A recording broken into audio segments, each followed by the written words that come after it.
늘 새로운 시대를 여는 데 앞장서온 전라도가 이제 한반도 평화를 위해서 무엇을 할 것인가? 전라도는 스스로의 미래를 어떻게 준비할 것인가?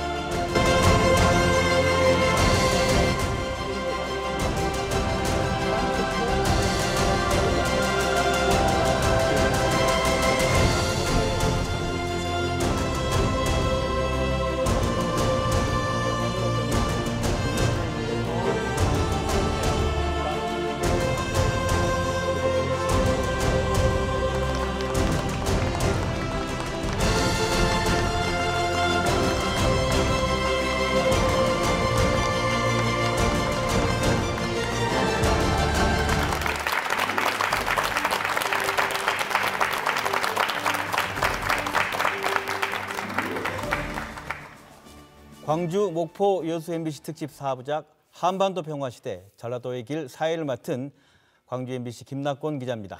네, 안녕하십니까. 백수진입니다. 네, 광주, 목포, 여수 MBC는 전라도 정도 1000년을 맞아서 새롭게 열릴 한반도 평화와 공존, 번영의 시대에 우리 전라도는 어떤 준비를 해야 되는지를 모색해보는 특집 4부작을 마련해 왔습니다. 네, 지난 1부와 2부에서는 도을 김용옥 선생의 강연을 통해서 반도를 넘어 대륙과 해양을 주 무대로 활동했던 우리의 역사를 짚어봤고요. 그리고 3부에서는 다양한 분야의 길 전문가들과 함께 한반도를 둘러싼 길의 확장과 그로 인한 새로운 가능성에 대해 짚어보는 시간을 가졌습니다. 네, 그렇습니다. 한반도 평화시대 번영의 길.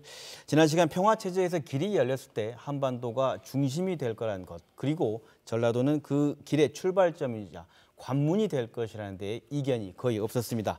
자, 이번 시간에는 대륙과 해영으로 열려진 길 위에서 전라도는 과연 앞으로 무엇을 준비해야 되는지, 그리고 무엇을 잘할 수 있는지를 한번 논의해보는 자리를 마련해 봤습니다. 오늘 함께 해주실 분들을 소개해 올리겠습니다. 세계 경제 흐름을 연구 분석하면서 국가의 대외 경제 정책을 수립하는 국책연구기관이죠. 대외경제정책연구원의 이재영 원장님 나오셨습니다. 예, 안녕하십니까. 국내 최초의 미래학 연구기관 카이스트 문술 미래전략대학원의 원장이자 바이오 뇌공학과를 창설한 미래학자 이광형 교수 나오셨습니다. 네, 안녕하십니까. 네, 광주 전남의 미래 발전 전략을 수립하는 우리 지역의 연구기관이죠. 이번 토론과 관련해서도 자문기관으로서 큰 역할을 해주셨습니다.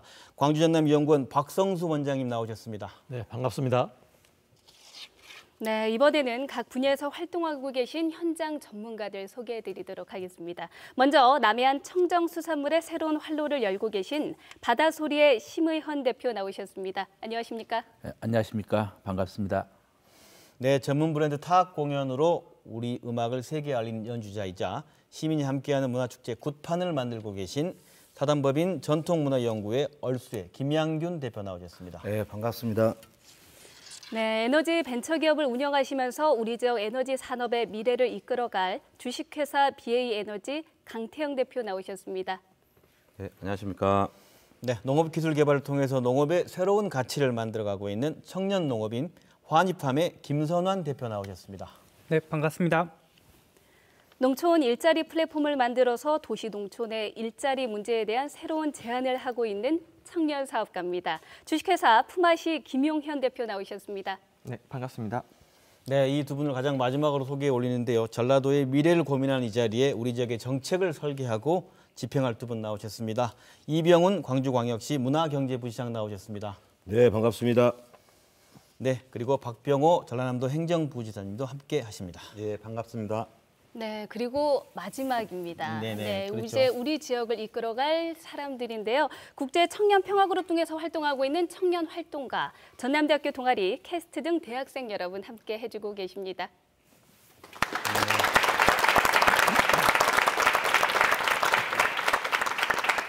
네, 소개하는데도 한참이 걸렸습니다. 이제 본격적인 이야기를 나눠보도록 하겠습니다. 무엇보다 지금 최근 한반도에 불고 있는 평화의 바람, 이게 의미를 한번 짚어보도록 하겠습니다. 최근 한반도 경제 비전의 변화부터 얘기해 보겠는데요. 문재인 정부가 뭐라 할까요? 한반도 신경제지도라는 것을 구상하고 신북방 정책, 신남방 정책을 주요 대외 정책으로 추진하고 있는데요. 이번 정부의 대외 경제 정책에 대해서 먼저 설명을 들어보도록 하겠습니다. 이재영 원장님께서 지금 우리 정부의 한반도 신경제 정책의 의미를 어떻게 설명해 주시겠습니까?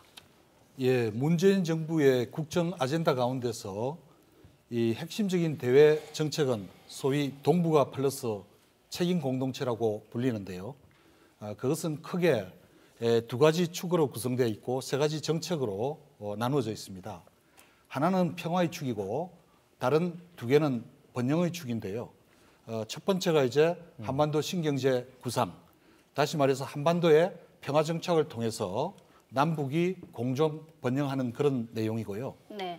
그것을 바탕으로 해서 북쪽으로는 북방 유라시아 대륙과 교통, 에너지, 다른 산업 협력을 하고 또 남방으로는 아세안 국가들 또 인도까지 협력을 다양한 분야에서 확대해 나가는 그런 내용입니다. 제가 네. 잠깐 여기 하나 도표를 이 가져오셨네요. 도표를 한번 설명해 주시죠. 보여드리면은 네. 이 한반도 신경제 구상은 비핵화가 진전이 되고 남북 관계가 협력이 확대될 때 그때 이 H자 모형을 보이고 있는데요. 그렇네요. 이 왼쪽은 전라도와 밀접하게 관련이 있는 환스의 벨트고 네. 이 오른쪽은 환동의 벨트 그리고 남북이 함께할 수 있는 접경 DMZ 벨트입니다. 네. 여기에 평화가 정착이 되면 이 남북 관계가 시너지 효과를 내서 경제가 발전하고 지속 가능한 성장을 하는 데 도움이 되고요. 그걸 발판으로 북쪽으로는 유라시아 대륙으로 뻗어나가고 남쪽으로는 아시안, 인도로 가겠다는 것입니다. 크게 보면 이 제2곡선을 이렇게 보이고 있는데요. 네.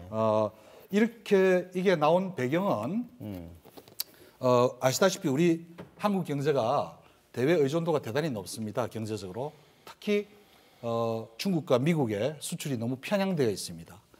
그런 것을 좀 극복하고 경제를 다변화해야 될 상황이고요. 또 다른 하나는 이 저출산, 고령화 사회에 접어들었고 또 저성장이 지속될 수 있는 그런 상황에서 새로운 신성장 동력을 마련해서 돌파를 하지 않으면 안 되는 그런 상황입니다. 그리고 그 중심에는 남북 간의 경제 협력이 가장 또 중요한 축이 아닐까 그런 네. 생각이 또 듭니다. 이 카이스트 문술 미래전략연구소에서 최근 통일 마스터 플랜으로 이 통일로 가는 4단계 전략을 발표하셨는데 이 이광현 교수님 어떤 내용일까요? 네, 우리는 지금 통일을 준비하는 그런 시점에 또 와 있고 동시에 네. 또 4차 산업혁명을 또 대비하는 그런 두 가지 과제가 있습니다. 그렇죠. 예, 두 가지를 슬기롭게 잘 해야지 우리가 평화 체제도 정착시키고 통일도 이루고 또 산업 발전시켜서 성장을 이루는데 그러기 위해서는 첫째로 우리가 그 남북 관계에서 보면은 지금 너무 격차가 너무 크지 않습니까? 1인당 국민소득이 20대 1 정도 차이가 나는 상태예요. 그렇기 때문에 이 격차를 줄여나가는 것이 가장 중요하겠다 해서 저희들은 이 기간을 줄이는 기간을 30년으로 봤습니다. 30년 동안 4단계로 나눠서 단계별로 조금씩 줄여서 거의 비슷한 단계에 이를 때는 비교적 큰 무리 없이 통일을 얘기할 수 있는 때가 되지 않겠나. 네. 그런데 그 시점이 또 어떤 시점이냐면 우리가 4차 산업혁명을 또 이뤄내야 되는 상황이에요. 그러니까 북한 사회는 3차 산업혁명도 아직 마무리가 안 된 사회인데 그러네요. 네, 4차 산업혁명을 도입을 해서 우리가 잘 도와줘야 되는 그런 우리가 전략적인 관계를 우리가 저희들이 이번에 책으로 내서 통일 마스터 플랜이라고 제출했습니다. 그 1단계로 그 경제 협력을 꼽으셨던데 남북 간 경제 협력이 중요한 이유는 뭐라고 보신 건가요? 네, 우리가 여러 가지 이제 우리가 한 민족이고 또 이념적으로 우리 통일해야 되기 때문에 중요한 통일에 대한 당위성은 당연히 있지만 그런데 서로가 또 경제적으로 이익이 되지 않으면 여러 가지 어려움이 만날 수가 있지 않습니까? 그렇기 때문에 서로 이익이 되는 평화체제, 통일체제로 가야 되기 때문에 경제가 중요하다 해서 경제 중심으로 저희들을 생각을 했고요. 그러기 위해서는 우리가 서로 기술적으로 우리 경제적 이제 노하우 이런 걸 많이 전수해주고 그들이 서로 스스로 일어날 수 있도록 돕는 일이 많이 중요하다 이렇게 생각을 하고 있습니다. 알겠습니다. 이 남북 간의 경제 협력이 이루어지고 또 북방, 남방 이쪽이 경제 외교 지평이 넓어진다면 훨씬 더 많이 풍요로워질 것 같은데 그런데 또 우리 지역에 어떤 영향을 미칠까 그것도 좀 걱정이 됩니다. 이 박성수 원장님께서 먼저 답변해 주시겠어요? 예. 사실 우리 지금 전라도인들은 그런 생각들을 많이 합니다. 이제 단군 이래 최대 호기를 맞았다. 우리 네. 전라도 한반도 번영을 이끌 수 있는 우리 주역이 되겠다 이런 자부심을 갖고 있는데 좀 전에 우리 이 원장님 또 이 교수님 또 신북방, 신남방 그다음에 대북 관계 문제를 갖다 짚어주셨습니다. 사실 우리 지역이 이런 그 여건하에서 이렇게 치고 나갈 수 있는 분야는 바로 우리 지역이 우리 농생명 분야에 그런 그 보고인 아니겠습니까? 그래서 제가 그 작년에 이 베트남이라든가 인도 쪽을 돌아보면 그 우리 지역에 그런 새로운 농업기술에 대한 그 간절한 바람이 있습니다. 그래서 우리 가서 교육시켜주고 기술을 전수해 줄 수 있는 이제 그런 부분에서 앞으로 신남방 정책에 우리 그 친환경 농업 기술이 하나의 큰 그 역할을 할 수 있다는 그 생각을 하게 됐고요. 그 다음에 대북 관련해서는 여러 가지 얘기를 할 수 있겠지만은 그 오늘 아침 신문을 보니까 그 독일에 있는 다국적 기업이 그 북한에 있는 그 광물 자원에 탐을 내 가지고 네. 그 욕심을 내는 그 기사가 나왔습니다. 그게 이제 마그네사이트 광산입니다. 단천에 있는 건데 우리 연구원 레포트에 가면 실제로 그 마그네사이트의 그 60억 톤에 해당되는 그 광물을 갖다가 우리 순천에 있는 그런 판재 공장에서 포스코에서 운영합니다만은 거기서 가공하고 그다음에 또 이제 전남 테크노파크에 시험동이 있는데 이미 그 앞서 있기 때문에 이런 것을 갖다가 함께 해주면 확실한 경쟁력을 가질 수 있는 이런 메리트가 있지 않느냐 이런 점에서 우리는 그 자부심을 가지고 있습니다. 네. 네, 지금 말씀 그대로 지금 한반도의 평화와 동북아 경제 공동체에 대한 이제 각 분야별로 기대와 분석을 해보신 얘기를 좀 듣고 있습니다. 다 한 말씀 진짜 들어볼 텐데요. 또 우리 시도의 부시장님께서 이거에 대한 기대와 전망하실 텐데 어떻게 먼저 말씀 주시겠습니까? 제가 얼마 전에 평양을 좀 다녀왔어요. 네. 평양 다녀왔던 게 그게 문재인 대통령이 그 남북 정상회담 한 뒤로 2주 만에 저희들이 방문을 하게 됐습니다. 이건 뭐 예전에 생각지도 못했던 건데 고 노무현 대통령 그 이 방북했을 때 14 공동선언을 했는데 그게 10년간 보수 정권에서 전혀 이게 이루어지지 않았던 것을 그 구현하는 그런 차원에서 갔는데 지금 이 시기가 우리나라 언제보다도 분단 70년 사이에서 가장 호기이다.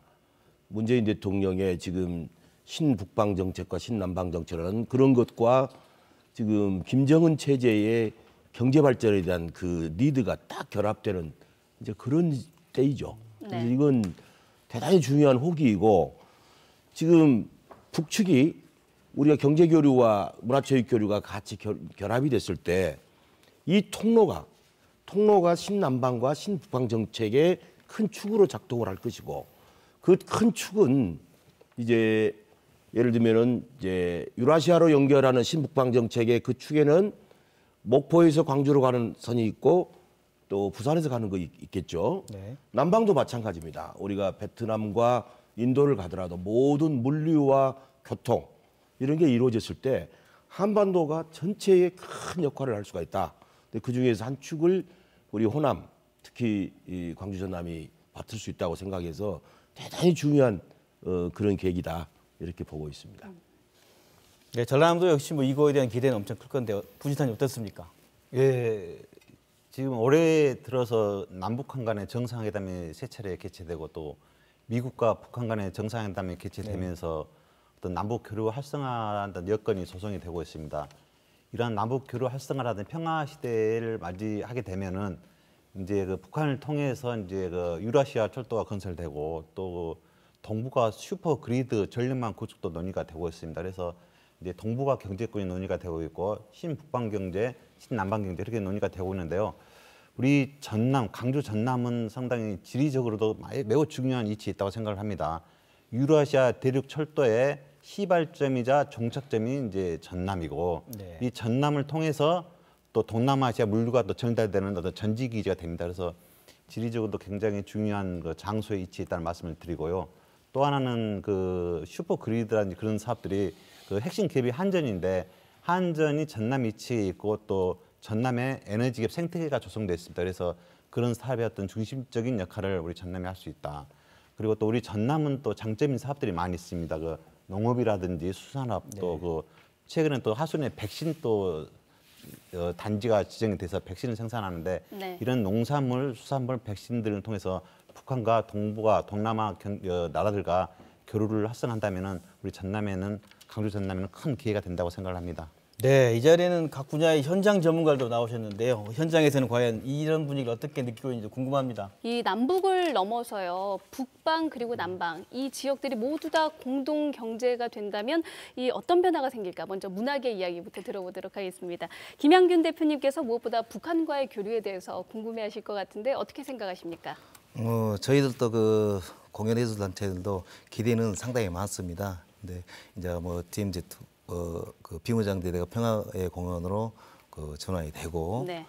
전 세계인들이 이쪽으로 물밀듯이 몰려올 건데 거기에서 어떤 문화예술인들이 우리 저 전통 문화를 또 그 다양한 어떤 형태 문화들을 만들어서 선보이고 또 강주 전남의 어떤 대표적인 어떤 문화들을 만들어내서 그 오신 분들을 이쪽 지역으로 끌어들이고 하는 어떤 이런 것들 또 그 악기 하나 메고 유라시아 타고 프랑스까지 가서 공연하고 북한 가서 공연하고 이런 어떤 꿈들을 가진 것만으로도 설레입니다. 그런 날이 빨리 왔으면 좋겠습니다.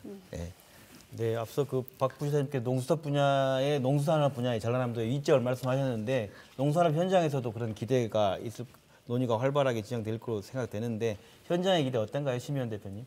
예. 기대가 매우 큽니다. 통상적으로 제가 종사하고 있는 식품 산업은 문화적인 이미지하고 대단히 연관관계가 높습니다. 지금 우리 한국이 이제 급속한 경제 발전해서 세계 많은 나라에 가면은 메이드 인 코리아 브랜드를 가지기 위해서 다들 관심을 갖고 또 그 브랜드를 만드는 한국에 대해서 대단히 관심들 많이 갖고 있는 그런 상황입니다. 네. 우리가 흔히 유명 연예인이나 잘 사는 나라들에 대해서 우리가 관심이 많습니다. 그들이 무엇을 좋아하고 또 무엇을 또 잘 먹는가, 좋아하는 음식인가 하는 것에 대해서 우리가 많은 관심을 갖는데 바로 이러한 맥락에서 이제 우리 한국 상품은 특히 식품은 그 외국인들의 호기심과 관심의 대상이 되고 있습니다. 이런 면에서 그 어느 때와도 우리의 그 식품 문화가 세계로 뻗어나가는 좋은 어떤 이미지를 형성하는데 아주 중요한 어떤 요소라 생각이 됩니다.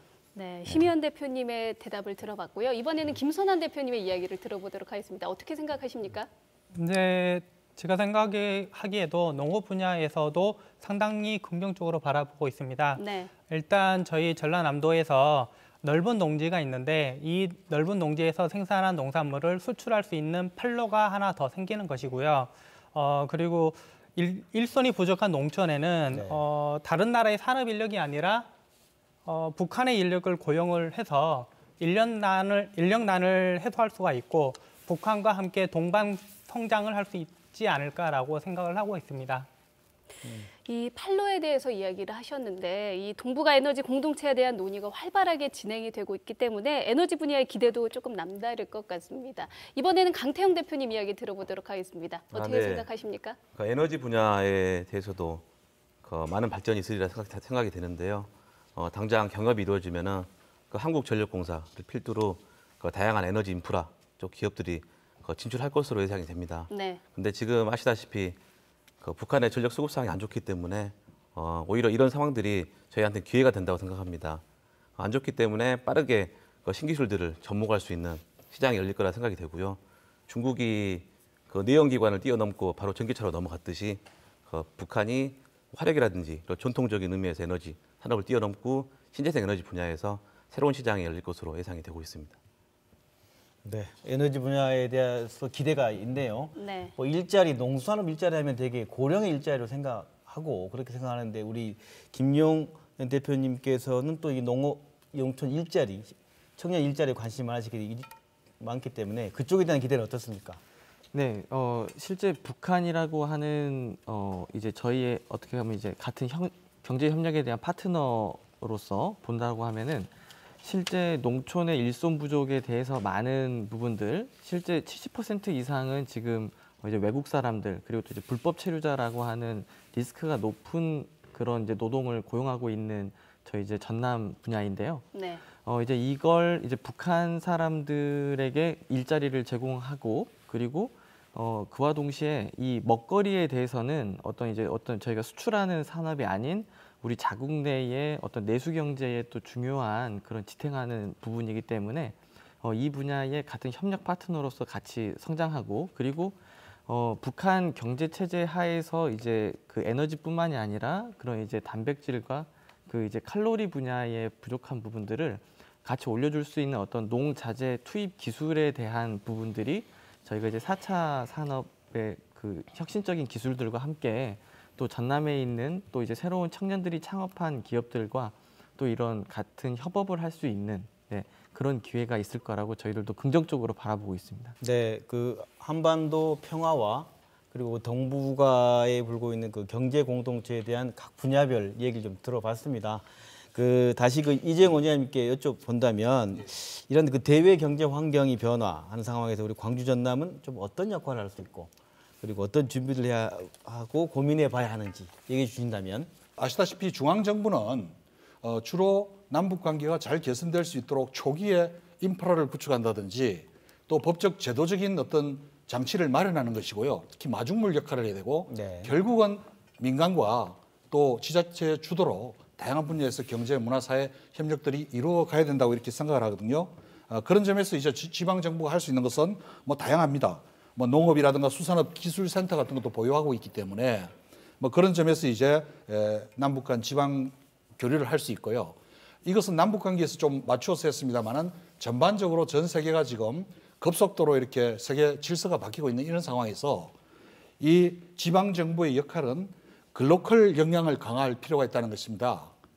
글로컬이라는 것은 글로벌하고 로컬을 이렇게 합친 말인데 글로벌은 대외 개방이라든가 또 외국의 문화 다양성 시장을 확대하는 이런 의미가 있고요. 그다음에 이제 로컬이라는 것은 지방이라고 이렇게 한정해서는 안 되고 여태까지 1000년 동안 쌓여왔던 그 고유성이라든가 이런 전통을 어떻게 지속시키고 심화시키고 발전시킬 것인가 이런 고민을 해야 된다는 것입니다. 지방 도시의 힘이나 지방의 힘은 과거의 문화유산 그것을 잘 스토리로 만들고 그것을 젊은 인재들을 키워서 같이 결합할 때 발현될 수 있다 그렇게 생각합니다. 그렇군요. 이광현 교수님. 카이스트에서 통일 전략을 제안하면서 지방의 역할에 대해서 고민을 좀 많이 하셨을 것 같습니다. 지역은 좀 변해야 된다, 사고가 전환이 돼야 된다, 뭐 이런 이야기가 많은데 여기에 대해서는 어떻게 생각하십니까? 네, 그러니까 평화 체제가 정착이 되고 통일을 얘기할 때가 되면은 이 미래의 통일 국가는 어떤 정치 체제를 거버넌스를 가질까 이런 생각을 저희들이 해봤습니다. 저희들이 생각하는 미래의 통일 국가 체제는 굉장히 각 지역이, 각 지방이 자율권을 많이 가지는 그 연합체 형태의 국가가 되지 않을까 이런 생각을 합니다. 지금 현재 중심에 완전한 중앙 집권 국가가 되지 않고요. 그래서 그런 의미에서 보면은 남과 북 또 각 지역의 도, 시도가 굉장히 자율성을 많이 가지는 그 연합체 형태가 이제 된다는 가정하에 보면은 지금부터 각 지역들이 자기 지역의 특수성을 10분 발휘해서 특화해서 발전시키는 그런 전략을 세워서 밀고 나가는 것이 미래를 대비하는 그런 길이 아닌가 생각을 합니다. 네, 말씀 들어보면 결국 이게 북한과 동북아시아라는 그 부대가 대외로 보지 않고 그것을 우리 국내의 발전과 지방정부의 어떤 발전을 이어갈 수 있는 그런 전략이 필요하다 그런 말씀 같습니다. 이런 측면에서 우리 시도 지자체에서는 경제 공동체 시대에 대비해서 어떤 준비를 하고 계신가요? 지금 대북 교류가 한 10년간 단절이 됐었는데 사실은 민간 차원에서는 그 나름대로 역할을 했었던 거예요. 중앙정부하고 지방정부는 그 역할을 못했던 게 사실입니다. 그래서 앞으로 할 때는 민간의 경험을 잘 살려서 민간과 지자체가 협업 구조로 그렇게 가야 된다 이렇게 보고 있고요. 지금 우리 광주시에서는 참 좋은 호기를 맞이하고 있습니다. 우리가 어찌 보면은 평창올림픽을 통해서 평화의 물꼬를 텄지 않습니까? 그래도 우리가 지금 내년에 세계 수영선수권 대회가 있어요. 그래서 저도 지난번에 평양 갔을 때 그 리선권 위원장님께 그걸 건의를 했죠. 우리 세계 수영선수권인데 북측의 선수단 그다음에 응원단 좀 많이 와주시기를 바란다. 그게 아주 굉장히 큰 그 교류의 큰 계기가 될 것으로 보여지는데 네. 이 북측과 교류는 지금 우리가 뭐 경제교류 얘기를 하고 있지만 대북 제재 의견이 있지 않습니까? 대북 경제 제재 문제 있기 때문에 우선은 당대로 볼 때 문화체육 교류부터 들어가야 됩니다. 문화체육 예술 교류가 현실적으로 맞고 그 다음에 이제 경제 교류로 가야 되는데 경제 교류는 철저하게 상생의 구조의 틀을 만드는 것이 효과적이다. 우리 일방적으로 북측에 대해서 퍼주기식의 뭐 옛날에 그런 교류가 있다 보니 북측은 북측대로 자존심이 굉장히 상하고 또 남측에서 이렇게 퍼주기냐 이러다 보니까 교류에 굉장히 문제가 생겼어요. 그래서 교류는 이 남북 양측이 장점을 살려서 갈 수 있는 그런 상생 구조로 해서 가는 게 마땅합니다. 다만 지금 우려되는 것이 갑자기 남북 교류가 지금 활성화되니까 지자체가 난리가 났어요. 서로 이게 우리가 뭘 하겠다. 근데 이건 대단한 혼선을 줄 수 있고 특히 지자체장들이 한건 정치적 한건주의라든가 이렇게 가면은 남북 교류 본질을 해칠 수가 있다. 그래서 이것은 철저하게 각 지자체가 가지고 있는 장점을 살려서 그것이 16개 시도, 17개 시도가 차별화된 전략으로 하되 창구가 좀 일어나 가지고 혼선을 초래해서는 안 된다. 그래서 쉽게 말해서 경제교류, 문화체육 교류부터 가되 경제교류는 상생구조로 가고 차별화된 전략으로 가되 그 창구가 일어나돼서 서로 혼선을 초래하지 않아야 된다. 이런 시각이고요. 또 저희 광주 입장에서는 명백합니다. 우선 가을이 왔다라는 공연을 저희들이 그 북측 공연단 뭐 거의 유력시됩니다만은 광주 공연을 하고 또 내년에 세계 수영 선수권대 같은 이런 이 문화체육 그런 교류부터 시작해서 경제 교류는 앞으로 아까 우리 박 부시사도 얘기했지만은 우리가 에너지 산업이라는 게 크지 않습니까? 그래서 에너지 자립마을을 가는데 북측하고 재생에너지를 통해서 그런 자립마을을 만드는 그런 문제도 있을 것이고 또 지난번에 북측이 갔더니 그런 얘기를 하더라고요. 그 식품 산업 얘기를 해요. 그게 상생 구조다. 예를 들면 북측의 연구소에서 그 몸에 좋은 그런 기술들을 우리가 많이 가지고 있습니다. 뭐 이렇게 얘기를 해요. 그럼 우리는 그것을 같이 협업해서 상품화, 마케팅화 이렇게 서로 장점을 살려서 가는 것들을 미리미리 준비를 하는 게 좋겠다 해서 연구를 하고 있다는 걸 말씀드립니다. 네, 알겠습니다. 우리 박 부지사님 말씀해 주시죠. 예, 우리 전남 경우에 2000년도 초부터 남북 교류 협력 사업을 해왔는데 잘 알려져 있지는 않습니다. 네. 그렇지만 2001년도에 이제 5억 원 규모의 이제 그 우량 시감사 생산 지원 교류 협력 사업을 했고요. 그 이후로 이제 2008년까지 한 20회 한 거쳐서 14억 규모의 어떤 교류 지원 사업을 했습니다. 그래서 주로 이제 그 분야가 뭐 양파라든지 벼라든지 또 빵 공장 그런 부분들에 하는 협력 사업이었는데요. 그 이후로 한 이제 10년간에 걸쳐 남북 관계가 경색되니까 중단되었다가 이번에 이제 이 부시장님도 다녀오셨지만 우리 전남 그 남북 교류 협의회에서도 이제 북한을 방문해서 북한의 그 민족 화해 협의회와 이제 서로 이제 교류를 활성화하고자 하는 협의서를 이제 교환을 했습니다. 그래서 이번 연도 이제 연말에 가급적 조속한 시일 내에 이제 우리 전라남도도 북한을 방문해서 네. 아까 그 이 부시장님께서 이제 식량 그 문제를 했는데 빵 공장을 다시 또 건립을 재개한다든지 그런 부분들에 대해서 또 한번 협의를 할 예정입니다. 그래서 우리 전남에서는 주로 남북 교류 부분을 이제 어떤 북한 주민들의 생활과 관련된 부분, 어떤 의학 분야라든지 뭐 식량 분야에 대한 이제 협력 사업을 하고 있고, 그게는 또 경제 분야의 협력 사업은 이제 주로 농업, 뭐 수산업, 또 에너지 그 부분에 이제 경제 협력 사업을 좀 하려고 하고 있습니다. 그래서 이런 그 협력 사업을 좀 더 체계적이고 또 효과적으로 하기 위해서 우리는 그 전남도와 이제 시군, 민간이 이제 함께하는 전남 평화재단을 이제 설립을 해가지고 좀 더 체계적으로 업무를 수행하려고 하고 있고요. 또 하나는 남북 교류 협력 기금이라고 있는데 그게 현재 34억 원 규모인데 50억 원 규모로 확대해서 이렇게 이제 남북 교류 사업을 하려고 하고 있습니다. 네. 네, 알겠습니다. 시와 도의 이야기를 들어봤는데요. 지난 7월입니다. 이 광주 전남 연구원에서 전라도 정도 1000년을 맞아서 광주 전남의 미래 성장 동력 보고서를 발간을 했습니다. 그랬었죠. 예, 그랬었는데 이 광주 전남의 미래 성장 분야로 7가지 분야를 꼽았는데 이게 어떤 건지 그리고 그 선정 이유가 무엇인지 들어보도록 하겠습니다. 박성수 원장님 이야기해 주시죠. 네. 네, 그 우리 연구원의 연구팀에서 우리 광주 전남의 미래 성장 동력을 발굴했습니다. 저희가 보는 관점은 이제 앞으로 우리가 맞게 될 파고가 3가지 메가 트렌드가 있을 거다. 그래서 그게 이제 우리 4차 산업혁명, 그다음에 이제 인구 감소 문제, 또 기후 변화 이런 쪽이 부응할 수 있는 우리 지역의 강점을 살릴 수 있는 특장이 뭐가 있겠느냐 이런 고민을 해서 7가지를 제시를 했는데 그래서 이 바이오 경제 벨트 문제, 그다음에 이제 우리 광주 전남이 지금 우주로 가는 게이트웨이를 갖고 있지 않습니까? 고흥에. 그래서 이제 우주 산업을 육성하는 문제, 그리고 이제 신북방 경제에 대응해 가지고 글로벌 에너지 허브가 될 수 있는 그런 역할, 그런 미션 이런 부분을 얘기했고, 그다음에 이제 우리가 스마트 도시, 그다음에 스마트 농수산, 해양 이런 쪽, 그리고 이제 우리가 그 세계적인 자연문화 유산을 가지고 있지 않습니까? 이 월드 헤리티지죠. 이 도울 선생님이 앞에 강의에서도 아주 고인돌에 대해서 아주 역점적으로 의미를 부여해 주셨습니다.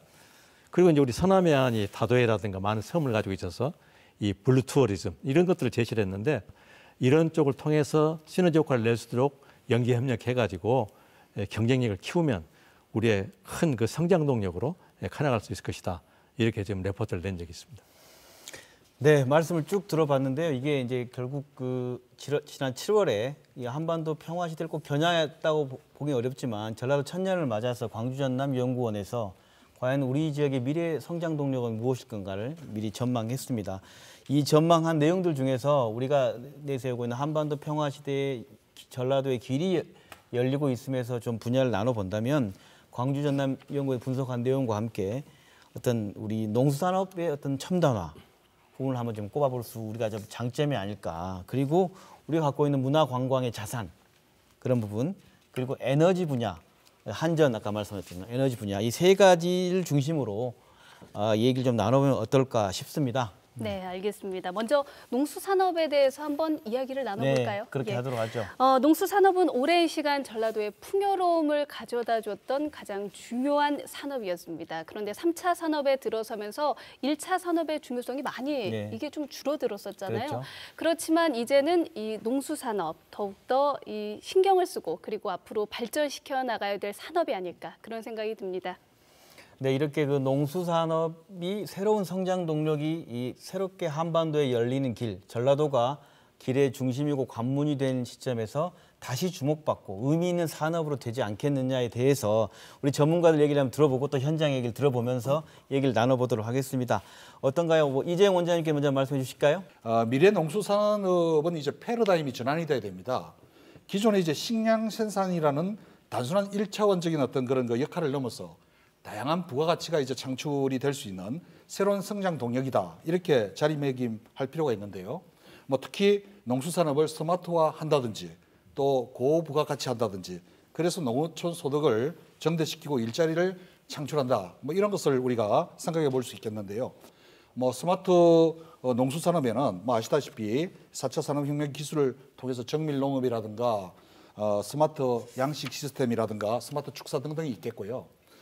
그 다음에 이제 고부가가치 할 수 있는 아까 말씀하신 뭐 농생명 소재라든가 농기자재, 뭐 반려동물, 뭐 종자산업 뭐 등등이 많이 있을 겁니다. 그런 걸 육성을 할 수 있지 않을까 생각이 들고 더 나아가서 이제 좀 더 나아가면 최근에 우리가 해외 ODA도 많이 지원도 하고 있습니다.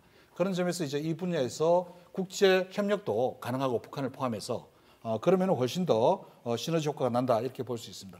저는 그 광주 전남 지역에서 그 식품 산업은 굉장히 유망한 산업이라고 생각이 합니다. 저는 2가지를 꼽을 수 있을 것 같아요.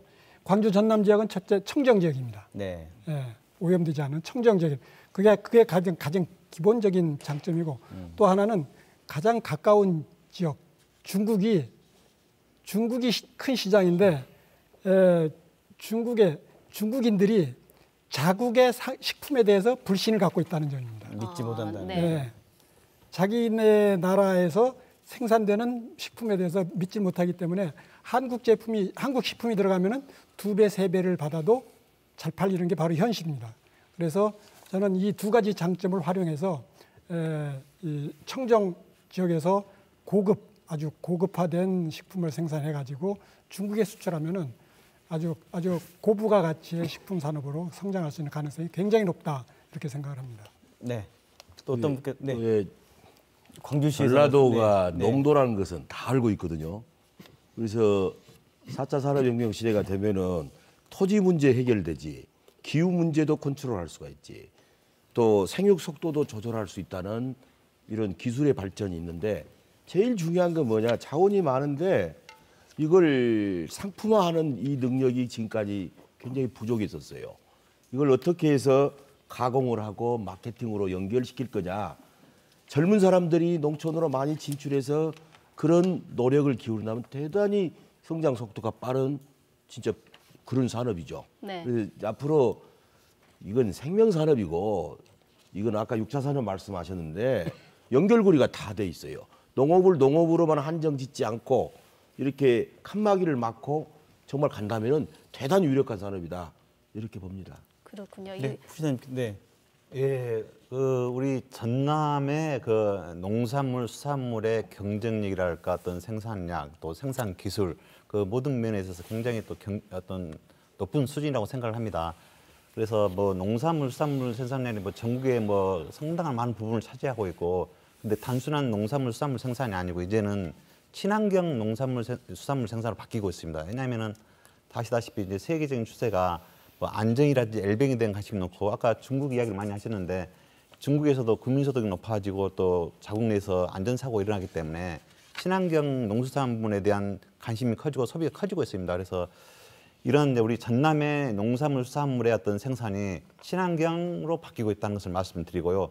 그래서 농업의 경우에는 친환경 농산물 생산이 전국의 53%입니다. 그래서 압도적으로 많이 생산하고 있고, 그렇네요. 수산물 같은 경우도 뭐 이제 강하나 바다라든지 갯벌이 있기 때문에 생산도 많이 하고 있고, 또 양식업을 많이 하고 있는데 양식업도 안도에 있는 전복 같은 경우도 이제 아시아 최초로 이제 친환경 인증을 받았는데요.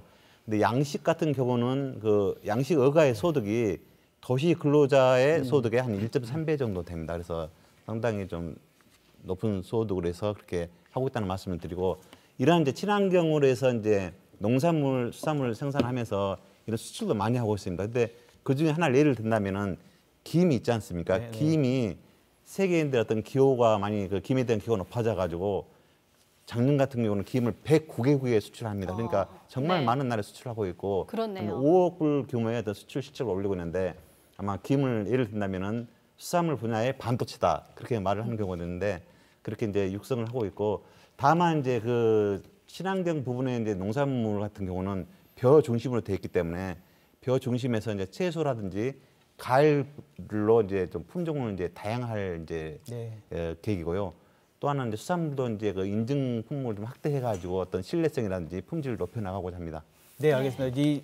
이렇게 말씀 나누다 보니까 너무 현장이 외면된 것 같아요. 현장 얘기를 한번 듣고 마지막에 이걸 미래 성장 동력으로 뽑으신 광주남 연구원장님 얘기를 마무리로 들으면서 얘기를 들어 하죠. 현장 얘기 들어볼까요? 네, 김선한 대표님한테 먼저 질문을 드리도록 하겠습니다. 이 직접 첨단 농업을 이용을 해서 농사를 짓고 계시잖아요. 그럼 지금 어떤 작물을 재배하고 계실까요? 네, 현재 지금 유리온실에서 토마토를 재배를 하고 있습니다. 네. 그러면 어떤 방법으로 지금 재배를 하고 계시죠? 요즘 많이들 스마트팜이라고 이야기를 하는데요. 유리온실에서 모든 시스템을 온도, 습도, 탄산, 가스 여러 가지 환경적인 요인을 제어를 하고 토마토에 필요한 양분과 수분을 전부 공급을 해서 과학적인 방법으로 지금 영농을 하고 있습니다. 네, 일단 이 산업을 현장에서 스마트 농을 하고 계신데 가능성, 미래 지금 여기에서 말씀하신 내용들 뭐 보충하시고 현장 얘기 해주신다면 어떤 말씀 해줄 수 있으실까요? 유리온실 이를테면 지금 여러 가지 농업 분야가 전망이 많이 있다라는 거는 저희도 인정을 하고 있어요. 근데 시설 원해 쪽 분야를 한정지어서 생각을 한다 그러면 시설비가 너무 많이 들어가고 있습니다. 그래서 그런 것들에 대해서 정책적인 지원이라든지 지금 같은 정책보다는 좀 더 다르게 장기적으로 바라봐서 5년, 10년간의 할 수 있는 그런 정책이 아니라 20년, 30년 좀 장기적으로 그 시설을 투자를 할 수 있도록 배를 해준다든지 뭐 이런 것들이 좀 되어야지만이 시설 원해를 투자를 해서 재배하는데 큰 문제 없이 재배할 수 있지 않을까라고 생각을 합니다. 그 농업만큼이나 우리 지역의 좀 중요한 1차 산업이 바로 수산업, 지금 강조하셨는데요. 우리 남해안의 수산물을 주로 가공하고 계시는 그 입장에서 우리 농수산물의 경쟁력 어떻습니까, 심 대표님? 예. 예. 저희들 그 한국에 대한 이미지가 해외 나가면은 생각보다 좋습니다. 또 식품에 대한 안전도가 어느 정도 보장이 되기 때문에 이런 안전도와 식품의 그런 호감도는 비례합니다. 그런 면에서 저희 해외 전시에 나가면은 많은 관심을 보여주고 있습니다. 저는 이제 수산물 종사자로서 이제 수산물에 대해서 좀 전라도에 저희들이 이제 이 제품을 가지고 이것을 완제품을 만들고 있습니다만은 제가 우리 전라도가 수산물의 그 생산량이 전국 생산량의 약 60%를 정도를 차지하고 있는 걸로 알고 있습니다. 네. 근데 현실적으로 들어가 보면은 수산식품은 대단히 부가가치가 낮고 그다음에 주로 원료 공급원으로서의 역할밖에 하지 못하고 그리고 인건비 비중이 높은 단순한 상품의 포장 가공이거나 아니면은 또 냉동식품에 이제 아주 부가가치 낮은 사업을 위주로 하고 있습니다. 특히 아까 그 우리 중국이라는 그 세계 최대 그 소비국인 중국을 옆에 두고 수산물의 그 수요는 급격히 증가하고 또 한중 FTA가 있어서 이런 수출의 조건이 대단히 좋습니다. 그 기회가 주어지고 있음에도 불구하고 저가와 아주 저급품만 공급하는 그런 국내 우리 전라도의 그 구조가 있다 보니까 또 이 생각보다는 빛 좋은 그 개사구가 아니냐 하는 그런 생각도 들기도 합니다. 네, 심의원 대표님께 질문 하나 더 드리도록 하겠습니다. 뭐 농업도 수산업도 재배도 중요하지만 사실은 어떻게 가공하냐 이것도 상당히 많이 중요한 문제이잖아요. 그렇죠. 네. 그러면 이 대표님께서는 어떤 면에 주력을 지금 하고 계십니까? 저는 이 식품이라는 것은 문화적인 거하고 대단히 그 연관관계가 높기 때문에 문화적인 스토리와 그 대중화된 입맛 이런 데 초점을 맞춰서 상품을 개발하고 있습니다. 저희 회사가 청와대 그 13년 동안 대통령 생일 선물을 지금도 관리하고 있습니다. 근데 그 제안을 제가 한번 한 적이 있었습니다. 정책 제안이라 해서 그 노무현 이 대통령 시절 때 이 우연찮게 신문을 봤습니다. 신문에 보니까 대통령이 청와대 그 직원들한테 주는 선물을 케이크로 한다고 하더라고요. 저는 이렇게 생각을 했어요. 우리나라는 삼면이 바다로 둘러싸인 나라고 또 미역이라는 것은 우리 어민들한테 대단히 중요한 소득원입니다. 근데 생일날 그렇게 무의미한 문화적으로도 의미가 없는 그런 케이크를 주는 것보다는 미역을 보내주는 캠페인을 하자. 그래서 제가 정책 제안을 한 적이 있었습니다. 이렇게 이 스토리가 문화적인 스토리가 결부될 때에 똑같은 상품이라도 부가가치가 대단히 높습니다. 그 아무래도 여기에 많은 그 청년분들도 이제 나와 계신데 이거 농수산업이 이제 우리가 가치 있는 산업이라고 본다고 한다면 어떤 일자리를 어떻게 많이 청년들의 큰 관심사가 일자리 문제인데 만들어낼 수 있을까에 대한 그 궁금증일 것 같습니다. 우리 김용현 대표님께서는 지금 농촌 일자리 플랫폼을 운영하고 계신데 어떤 건가요 이게? 네, 저희는 일단 건강하고 당당한 농업 생태계를 만들어야겠다라고 이제 마음을 굳게 먹은 이제 평균 나이 36살의 이제 창업 기업 주식회사 품앗이이고요. 네. 저희가 이 앞으로 지속 가능한 좋은 먹거리를 만들기 위해서는 인력 부족 그리고 이제 판로 확보라고 하는 게 이제 우리 농업인들 생산자들의 1순위와 2순위로 항상 꼽히는 것들이었습니다. 이걸 해결해야만 우리가 그 안정적인 그 생산 원료를 확보해서 또 고부가 가치를 만드는 어떤 브랜드화 이야기하셨던 것들이 가능한 것이고 이걸 해내기 위해서는 분명히 이게 해결돼야 된다. 그런데 지금 전남이 가장 1인당 경지 면적도 가장 넓고요. 그리고 가장 많은 양을 지금 만들어내고는 있는데 솔직히 이분들이 인력 부족이라고 하는 문제를 해결하기 위해서 어쩔 수 없이 이제 외국인 그리고 이제 또 불법 체류자라고 하는 이분들의 노동 비율이 지금 굉장히 많이 높아지고 있어요. 오히려 지금 한국 사람들을 채용하기가 무섭다라고도 이야기했던 이제 3년 전과 비교를 한다라고 하면은 외국인 노동자들이 한국 사람들보다 절반에 해당되는 임금이었기 때문에 원가를 낮추는데 이 사람들이 투여됐다라고 한다고 하면은 네. 지금은 한국 사람들이 농업을 이제 관두게 되어서 3년이 지난 지금은 오히려 외국인들이 한국 사람이 받는 평균 임금보다 더 높은 역전 현상이 지금 일어나는 이런 현상이 일어나겠다는 거죠. 불과 3년밖에 안 걸렸습니다. 지금 청년들 중에서도 이제 귀농귀촌과 이제 새로운 농업의 미래가 있다라고 하는 분들이 저희 품앗이의 이제 1,500명 회원 중에 지금 38% 정도가 벌써 2030 청년분들이에요. 이분들이 실제 어떤 식의 일자리를 원하는가 저희도 계속 조사하고 인터뷰를 해보니 이제 4차 산업혁명 분명히 농업과 연결하면은 좋다라고 다 알고 있어요. 그리고 스스로 느껴서 그걸 체감을 하는데 어떤 무인 자동화 기술 그리고 ICT 그리고 농기계도 내가 아이디어가 있고 새롭게 적용하고 싶어요.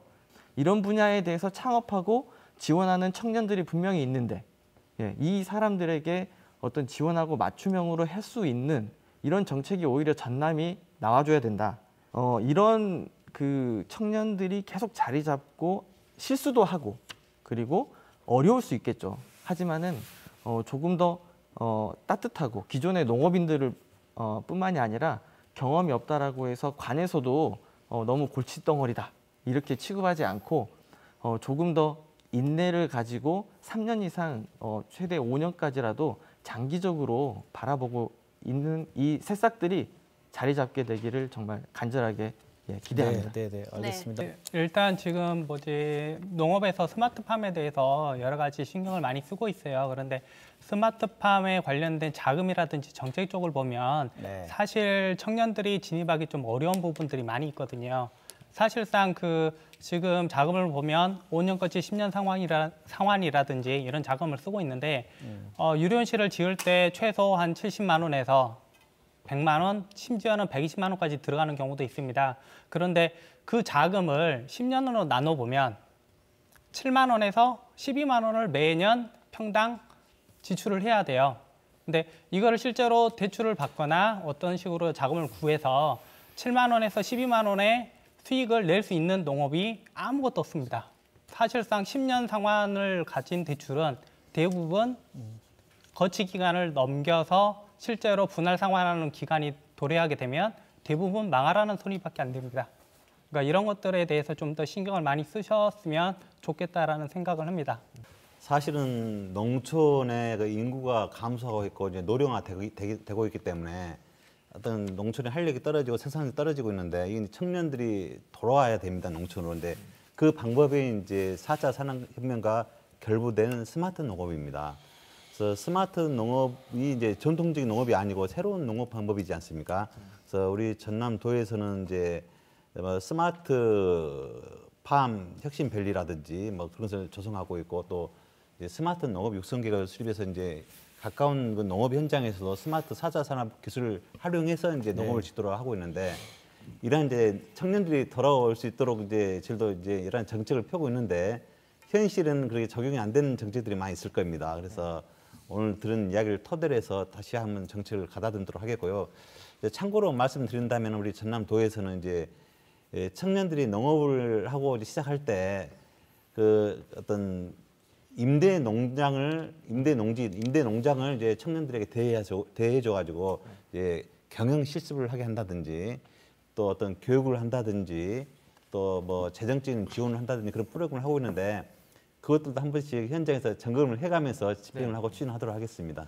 네, 그 농수산업을 첨단화, 통해서 전라도의 미래 성장 동력으로 가기 위한 현장의 어떤 필요 충분 조건들 얘기 들으신 것 같아요. 우리 박성수 원장님 얘기 들으셨으니까 그걸 성장 동력으로 뽑으셨으니까 어떻게 이제 말씀하실 수 있으실까요? 네, 제가 쭉 그 현장에 우리 전문가들 얘기를 들어보니까 우문현답, 우리 문제 해결은 현장에 답이 있다. 아, 네, 그 뜻이었군요. 네, 됐습니다. 오늘 여러 가지 말씀 제가 들어보고 정말 우리 전남이 농수산 해양의 보고지 않습니까? 그만큼 경쟁력이 있었고 아까 말씀해 주신 것 같이 친환경 1번지입니다. 그리고 또 누가 뭐래도 우리 지역에 지금 강점이 뭐가 있냐면 우리 영군이 혁신도시에 있지만 빛가람 혁신도시에 우리 농수산 쪽에 그런 공기업들이 다 들어와 있고요. 그다음에 또 에너지 쪽, 그다음 특히 또 이제 IT 쪽에 또 이런 전문가가 들어와 있습니다. 그래서 이런 융복합의 시너지 효과를 낼 수 있는 그런 여건이 돼 있어서 앞으로 우리가 지금 이 4차 산업혁명에 대비해 가지고 우리의 그 전남에 광전남의 농수산 해양 쪽 경쟁력을 키우는데 아주 좋은 여건을 가지고 있다, 이런 점에서 좀 자신감을 가지고 있고, 제가 그 얼마 전 바로 며칠 전입니다. 그 서울에서 세계 지식 포럼이 있었는데 그때 그 다국적 그 제약회사에 있는 그 MSD 회장이 와서 한 얘기가 있습니다. 우리 한국 사람이 평균 수명이 90세를 넘는 최초의 국가가 될 것이다, 이런 쪽 얘기를 했습니다. 네. 그만큼 어떻게 보면 우리 쪽의 그런 그 청정과 그다음에 기후 환경이 그만큼 좋다. 그래서 이런 쪽에서 앞으로 제가 아까 말씀드린 그 바이오 산업의 육성이라든가 이런 것이 바로 농수산 해양을 바탕으로 해서 이루어지기 때문에 우리 광전남의 경쟁력을 이렇게 키워가면 되지 않겠냐, 이런 쪽에서 좀 우리가 중지를 모으고 자신감을 가졌으면 좋겠다, 이런 생각을 하고요. 전에 그 프랑스 대통령 사르코지 대통령이 그런 얘기를 했습니다. 농업의 비중을 프랑스가 농업국가긴 하지만 바로 나노산업이라든가 그런 우주공학 이런 쪽 반열에 놓고 중요성을 강조한 걸 제가 봤거든요. 그래서 우리 전남의 미래 바로 이런 점에서 농수산 해양의 경쟁력을 키워가는 쪽에 역할을 충실해 가겠습니다. 네. 이광현 교수님께서도 한 말씀 같은데요. 이게 미래학, 어떻게 보면 이 방금 농산업이 미래학의 한 분야인 것 같습니다. 모든 얘기를 다 들어보니까. 맞습니다. 상시자이시니까. 예, 미래 사회는 우리 이제 생활이 윤택해지고 또 노령 인구가 많아지기 때문에 노령 사회가 되지 않습니까? 그 사회가 되면 당연히 건강하고 오래 사는 거에 관심이 많습니다. 그렇게 되면 당연히 자기 몸을 건강하게 유지하기 위해서는 건강식품, 건강기능성 식품, 여기에 대한 관심이 많고 이제 부가가치가 거기 많이 올라갈 건 너무 환히 보이는 미래죠. 그래서 우리 광주 전남에서도 식품을 이제 개발하고 이제 가공할 때도 기능성 미래 식품 방향으로 그쪽으로 노력하는 것이면 좋겠다, 이런 생각을 해봅니다. 농수산업만큼이나 우리 전라도의 강점으로 꼽는 거 두 번째 얘기를 하도록 하겠습니다. 문화 관광에 대한 얘기입니다. 되게 동의하시는가 모르겠는데 되게 동의하십니까? 문화 관광에 대해서? 그러면 좀 더 문화 관광에 대한 얘기, 전라도 문화 자원이 강점이라는 걸 한반도 평화 시대에 세계로 가기 위해서 어떤 점이 필요한 건가에 대해서 우리 전문가들 얘기도 듣고 문화 현장 얘기를 듣도록 하겠습니다. 어떤 분이 먼저 얘기해 주실까요? 문화 관광에 대해서? 네. 그 아시다시피 이제 문화 산업은 일자리 창출 그 잠재력이 크고요. 여타 경제에 대한 파급 효과가 대단히 큰 어떤 그런 분야입니다. 그래서 이제 뭐 정부에서도 새로운 그 성장 동력 산업으로 이렇게 주목을 하고 있고요. 사실 문화 산업이라는 것은 경제적으로도 이미 의미가 크지만 사실 문화가 중간재로서 다른 산업에 미치는 영향도 크다고 봅니다. 이미 먼저 있던 어떤 기존의 문화가 그걸 활용해서 다른 산업에서 또 콘텐츠라든가 이런 걸 활용해서 다른 산업이 발전하는 거 아니겠습니까? 그것뿐만 아니라 국가의 브랜드 가치를 높이는 데 있어서도 이미지를 높이는데 크게 기여를 하고 있다. 뭐 이런 의미에서 이 문화가 이제 문화 경제로 패러다임이 전환되었다, 이렇게 말할 수 있겠습니다. 그런 점 때문에 이제 중앙정부뿐만 아니라 지방 차원에서도 그 고유의 어떤 그 특징적인 문화를 어떻게 좀 확산시킬 것인지 거기에 대해서 정책적으로 면밀히 검토해서 잘 준비하는 것이 필요하지 않겠느냐, 그런 생각입니다. 이거 참 문화관광 얘기하면 허접해요. 다 공감해. 공감 다 하는데 실제로 하다 보면 참 안 되는 게 많은데 원론은 확실히 맞습니다. 우리가 4차 산업혁명 시대에 IT 중심의 기반의 젊은 사람들이 할 수, 이제 직업은 새로운 직업이 창출되지만은 없어지는 직업이 굉장히 많을 거인데 그럼에도 불구하고 살아남을 수 있는 이 고용을 창출할 수 있는 영역이 이 문화 콘텐츠 산업하고 문화관광산업이죠. 문화관광은 현지에서 그 정서를 느껴야 되기 때문에 그 대단한 고용창출 효과가 많이 있는 것이고, 문화를 기반으로 한 관광이 이제 문화관광이라고 볼 수 있겠죠. 네. 문화를 기반으로 한 관광은 역시 스토리텔링이 잘 되어 있어야 됩니다. 모든 컨텐츠의 양축은 의미와 재미입니다. 재미도 있고 의미도 있다. 이건 대박 나는 거예요. 근데 우리가 지금 광주 전남 공이 오히려 자원이 없는 데는 자원 개발이 쉽습니다. 광주 전남에 자원이 굉장히 많이 있어요. 문화예술적 자원이 많다 보니까 이 많은 구슬을 꿰는 작업들이 지금까지 제대로 잘 안 돼 왔던 게 사실입니다. 그래서 정말 저희 광주는 문화적 기반을 해서 가고, 전남은 아무래도 관광적 기반에서 문화 역점을 두고는 있지만은 그 같은 울타리 아닙니까? 앞으로 해야 될 작업이 그거예요. 지금까지 해왔던 것이 일부 된 데는 있지만은 아주 부족합니다. 특히 이제 호남 지방 사람들이 좀 부족했던 게 마케팅 능력이 좀 부족해요. 우리가 반찬도 음식도 얼마나 잘합니까?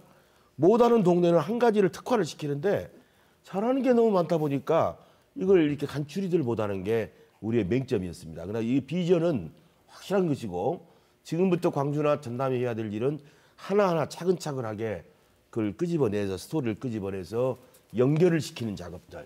이게 우리한테 과제입니다. 정책 전문가들의 이야기까지 들어봤는데요. 이번에는 실제 우리 지역의 문화예술 산업에 종사하고 있는 김양균 대표 이야기 들어보도록 하겠습니다. 저희는 제가 한 32년 정도 이 일을 했는데, 강주 최초의 사물놀이를 만들었으니까요. 네.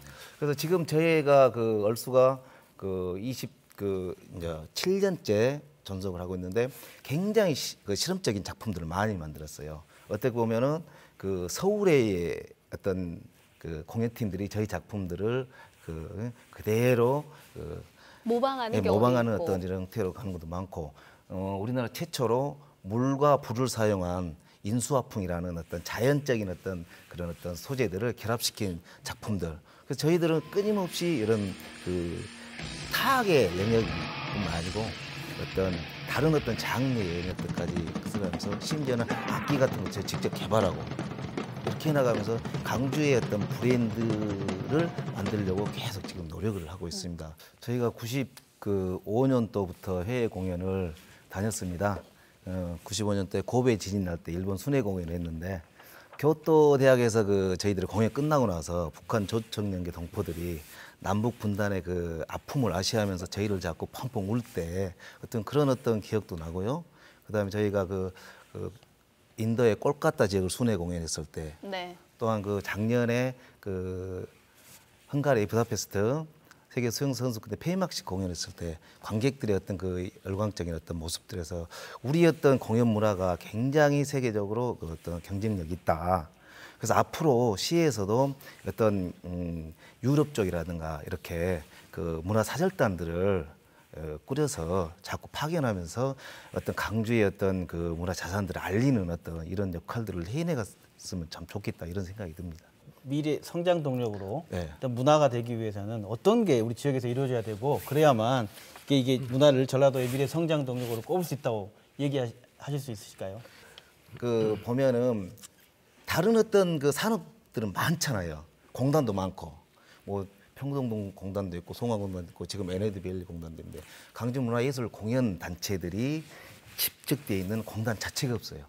저는 공단이라고 얘기하고 싶거든요. 창작 공장. 그래서 다양한 장르의 어떤 공연자들이 모였을 때, 우리가 생각을 물속에다 풀어놨을 때 그 물속에서 생각 헤엄쳐서 서로 결합하잖아요. 그래서 융복합의 어떤 작품들이 나올 수 있다. 그래서 저는 그것을 굉장히 좀 요구하고 싶어요. 그런 부분.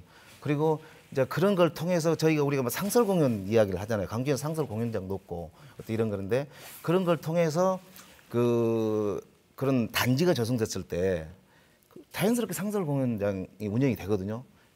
그러면서 강주의 공연 작품은 어디서 오는가, 이런 해답들을 찾기 위해서 그것을 관광객들이라든가 다른 지역의 어떤 문화 관련 단체들이 방문을 하게 된다 이거죠. 그러면 그것이 단지 공연 작품을 만드는 것을 한정된 게 아니고, 시민들이나 또 어떤 그 평화 시대 갔을 때 애국 사람들이 왔을 때 강주에 와서 그 우리 전통 문화라든가 어떤 공연 작품도 체험하고 이런 가는 그런 어떤 것을 만들어줬으면 좋겠다. 저는 이렇게 생각을 합니다. 네. 그게 지금 답변하셔야겠네요. 네. 예. 지금 기초 문화예술, 기초예술에 대한 투자는 반드시 필요합니다. 이게 이제 돈이 안 돼도 투자를 해야 되는 것은 그건 수익성 논리가 아니죠. 그래서 이제 광주가 지금 강점이 있는 데가 미술 쪽하고 공연 쪽, 음악 쪽이 강점이 있어요. 그런데 행사가 많은데 지금 민선 7기 들어와서 우리 이영섭 시장님도 그러시고 선택과 집중을 좀 하자. 너무 방만하게 운영이 된 경우가 있고 피로도가 높은 경우도 있다 해서 지금 내부적으로 검토를 하고 있어요. 네. 광주를 대표할 수 있는 우리가 이제 브랜드 중심으로 갈 겁니다. 모든 걸 브랜드 중심으로 갈 거인데 너무 산재되어 있던 것을 브랜드화해서 그러니까 공연도 지금 우선은 상설 공연을 추진하다가 투트랙으로 그 사이에 브랜드 공연을 발견을 해서 작품을 만들어 갈 거고 그 창작 공간 말씀하셨는데 필요하다고 봅니다. 그래서 지금 레지던스 시설도 확충을 하고 각기 다른 장르의 사람들이 융복합할 수 있는 그 공간에 관한 것은 우리가 또 깊이 있게 검토를 또 하도록 하겠습니다. 그래서 어쨌든 기초예술이 살아야 문화 콘텐츠 산업의 동전의 양면이다. 이런 생각에는 변함이 없고 그 주신 말씀 잘 받아서 검토해서 잘 하도록 하겠습니다. 네, 고맙습니다. 네. 부시장 오셨으니까 마저 제가 이야기를 할게요.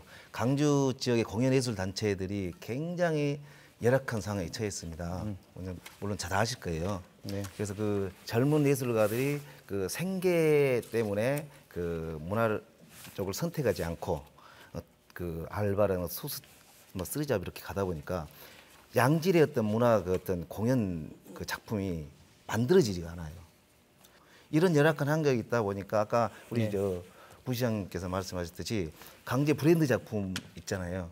저는 그 얼수 같은 경우는 그 옛날에 그 브랜드 작품 축제할 때 4년간 연속됐는데 그 계속 만들었는데 그걸로 끝나요. 그래서 이런 작품을 단시간에 만들 수는 없고 완성도를 가져갈 수 없거든요. 최소 한 3년 정도 이렇게 꾸준히 지원을 통해서 이것을 검증받고 수정 보완해서 이렇게 좀 관에서 시에서 서울로 올라가야 돼요. 그럼 그것이 업그레이드 돼가지고 세계로 가서 그 전당으로 오는 어떤 순환 구조가 돼야만 진정한 아시아 문화정책이라고 생각을 하거든요. 네, 방금 말한 우리가 문화라는 게 가기도 하면 또 찾아오기도 하는데 그 광주의 핵심 시설이 문화전당인데 이게 뭐 예술의 전당 만들자고 출발한 거 아니었지 않습니까? 이거에 대해서 짧게 앞으로 한반도의 성장 동력 전라도 되기 위해서는 어떻게 되는지를 짧게 얘기해 주고 다음 분야 넘어가겠습니다.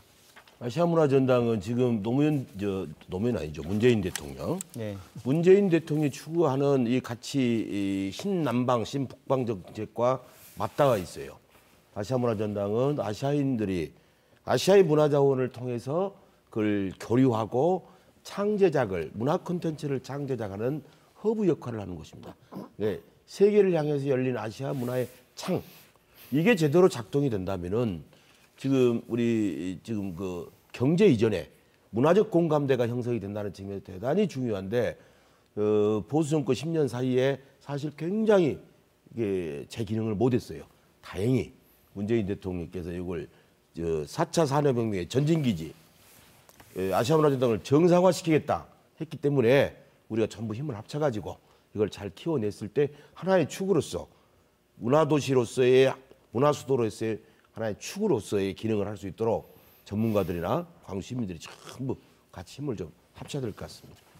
사실 이제 문화관광이라고 했지만 이제 문화예술관광이지 않습니까? 그 문화를 갖다가 서포트해준 그 드러나지는 않았지만 예술의 역할이 크다고 생각하고요. 이런 쪽에 좀 천혜의 자원 관련해서 좀 보면은 지금 국립공원이 22개가 있는데 우리 지역에가 5개가 지금 되어 있습니다. 그래서 거의 그 4분의 1 정도가 우리 지역에 그 국립공원이 있어서 이런 것들이 우리의 그 어떤 자연 생태 쪽에 경쟁력을 키워주는 요인이 되고 있고요. 우리 전라도를 세계인이 찾는 우리 지역으로 만들기 위해서는 꼭 이 부분은 제가 말씀드리고 싶습니다. 네. 우리 지역을 찾는데 편의성이라든지 접근성이 좋아야 된다. 지금 흑산공항 지금 2022년 개항이지 않습니까? 네. 그래서 이제 전남도 우리 박병호 부지사님 아주 심혈을 기울이고 계시는데 그 이제 기항이 되면 무안공원과 더불어서 이게 이제 우리 중국 관광객부터 시작해가지고 많은 그 찾는 곳을 지금 만들 수 있고요. 그러다 보니까 지금 이제 남해안 관광벨트 또 서해안 환황해권 그러면 아까 우리 이재영 원장님이 H자 축을 얘기하셨는데 우리 연구원에서는 이 비읍자로 봅니다. 비읍자로. 그래서 H자에다가 밑에 이제 비읍을 만들어서 그래서 남해안 벨트가 살아야 된다. 그래서 이제 비읍으로 갔을 때 우리의 그 문화관광 벨트가 확실하게 자리매김될 수 있다. 이런 말씀을 좀 더 드리고 싶습니다. 예, 뭐 호남, 강주, 전남이 이제 문화적인 자산이 풍부하고 또 문화재도 많이 있고 그것은 다 공감을 하고 또 만난 그 음식까지 있어가지고 뭐 관광 1번지라는 이야기를 많이 하고 있고 네. 작년 같은 경우는 이제 그 우리 전남을 방문한 관광객 수가 5천만 명을 넘었습니다. 그래서 1차적으로는 이제 어떤 그 남해안 벨트를 대상으로 하는 관광 벨트도 구축하고 있고 내륙권으로는 이제 섬진강권, 영산강권을 대상으로 이제 관광 어떤 벨트라든지 관광 인프라를 구축을 하고 있습니다. 그리고 또 하나는 이제 그 권역별로 관광 특색이 다 다릅니다. 우리 전남 경우에는 동북권 같은 경우는 이제 여수 밤바다가 있고 또 거기는 또 여러 가지 회의가 많기 때문에 그 컨벤션 센터를 구축해서 네네. 마이스 산업을 육성해서 이제 관광과 마이스가 이제 융합돼서 상승 효과를 노릴 수 있도록 하고 또 서부권은 이제 서부권 남해권은 어떤 그 해양 관광이라든지 또 뭐 그 해양 치유 관광 또 그런 것을 중심으로 많이 또 인프라를 구축하고 있고 또 강주 인근 그 담양 뭐 하순 거기는 이제 휴식이라든지 어떤 관광 의료 관광 같은 경우를 하고 있습니다. 그래서 이런 부분들이 이제 종합적으로 잘 될 수 있도록 저희들이 이제 인프라를 구축하고 콘텐츠를 이제 만들고 있다는 말씀을 드리겠습니다. 네, 농수산업 그리고 문화관광 이 분야가 우리가 전라도가 앞으로 미래로 나간 핵심 성장 동력이 되지 않겠냐 이런 얘기를 나눴습니다. 이제 마지막 우리가 또 하나 뽑아볼 얘기가 새롭게 떠오르고 있는 내용이 에너지 산업이다. 이런 부분이 있습니다. 광전남연구원에서도 지금 에너지 산업을 중요한 우리 지역의 미래 성장 동력으로 꼽으셨죠? 네, 그렇습니다. 네, 말씀해 주십시오. 저는 우리 연구원의 사무실이 바로 한전 본사를 마주보고 있습니다. 아, 그래서 네. 날이면 날마다 에너지 밸리를 어떻게 성공시킬까 그 고민을 하고 있습니다. 네. 바로 우리 지역에 바로 중요한 성장 동력이 에너지 밸리입니다. 지난 그 2017년 9월 7일인가요? 문재인 대통령이 동반경제 포럼에서 하신 말씀이 있습니다. 그래서 이 동부가 슈퍼그리드를 갖다 구축해야 된다. 이런 논리로 봤을 때 우리가 대폭방경제 이런 쪽에서 앞으로 러시아, 몽골, 중국, 일본 이런 쪽에서 어떤 전력망을 구축해야 할 그런 절대적인 과제도 가지고 있습니다. 바로 그게 우리 한전이 있기 때문에 에너지 밸리와 더불어서 성장 동력을 꼽았습니다. 네. 그렇군요. 알겠습니다. 동북아 경제 협력에서 가장 먼저 추진하려고 하는 것이 바로 에너지 협력입니다. 이 동북아 에너지 협력 어떻게 진행되고 있는지 이재영 원장님께서 이야기해 주시겠습니까? 이 동북아 지역에서 에너지를 서로 이렇게 교역하거나 또 그걸 갖다가 어떻게 연계하는 파이프라인이든 전력망이든 연계하는 이런 그 협력에 대해서 논의가 많이 이루어지고 있습니다. 예를 들면 이제 올해 5월이었죠. 한중일 정상회담에서 이 삼국이 동북아 LNG 시장을 어떻게 투명화할 것인지 뭐 그런 협력을 앞으로 좀 하려는 논의가 있었고요. 그다음에 문재인 대통령께서 6월에 러시아를 방문하면서 한국과 러시아 간에 이제 전력이나 가스 분야에서 북한을 끼워서 남북러 3자 에너지 협력을 어떻게 할 것인지 거기에는 뭐 파이프라인도 있고 전력망도 있고 그렇지 않습니까? 그런 것을 논의했습니다. 그것은 이제 지금 화석연료로는 환경이 오염되고 이러니까 청정한 에너지가 몽골에 이 풍력이라든가 또 태양광 이 많이 발전돼 있죠. 그것을 중국으로 통해서 서해 쪽으로 이렇게 연계하는 방법이 있고 또 하나는 같이 이어서 러시아 블라디보스톡에서 전력망을 연계해서 북한 청진 그리고 이 한국으로 들어오는 뭐 그런 건데 이게 결국은 일본까지도 이렇게 연결하려는 그런 구상입니다. 그것이 지금 정부 간에 협의가 돼 있고요. 특히 이 분야는 뭐 역시 전라도하고도 많은 연관이 있기 때문에 관심을 갖고 발전시켜 나갈 필요가 있다. 그런 생각입니다. 네, 그 남북 그 경제 협력에서도 그 예. 에너지 협력이 중요한데 이광현 교수님 사실상 북한은 어떤 에너지 분야로 본다면 하얀 도화지 같은 곳 아닐까요? 그렇죠. 미래가 어떻습니까? 남북 경제 협력이 시작이 되면은 에너지 수요는 아주 폭발적으로 증가하겠죠. 네. 근데 그렇게 되면 이제 에너지를 어디서 충당을 하느냐 생각하면은 당연히 우리 이 남쪽에서 제공을 할 가능성이 많은데 저는 이 에너지 산업에서는 이 전라도가 한반도 내에서 가장 유리한 위치에 있다고 생각이 됩니다. 네. 첫째, 신재생 에너지를 생각할 때 여기처럼 바람이 좋고 태양빛이 좋은 데가 없어요.